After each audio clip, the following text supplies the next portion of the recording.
Hello বন্ধুরা, সবাই কেমন আছো? এই দেখো ইকোয়া ক্লাসের জন্য বেরিয়ে পড়েছি। হেঁটে হেঁটে যাচ্ছে। এটি তৃষা আর অনুমেঘা বাড়ির সামনেই, সেই জন্য হেঁটে হেঁটে চলে যাচ্ছে। এই দেখো সকালেই পুরোহিত এবং মা কালী দুজনের দর্শন হয়ে গেল। ফুল হাতে ঠাকুরমশাই দাঁড়িয়ে আছে একটু। এই দেখো মা কালী আমাদের, এই দেখো কি সুন্দর মন্দির, একটা ফুল হয়েছে না পিঙ্ক কালারের, ওয়াও। তারপর এই দেখো দুজনে বসে পড়েছে স্যারের সামনে, আরও সবাই আসেনি এখনো।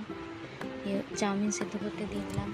স্কুলে তো রোজই হেলদি টিফিন নিয়ে যাওয়া হয়, ওই জন্য আজকে বাড়িতে একটু আবদার, মা একটু চাউমিন বানিয়ে দাও না, তার জন্য চাউমিন বানানো হচ্ছে। এই দেখো সবজি সব দিয়েছি, বিট, গাজর, ক্যাপসিকাম, পেঁয়াজ।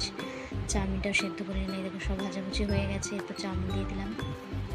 তারপর নেড়ে চেড়ে আস্তে আস্তে হতে থাক।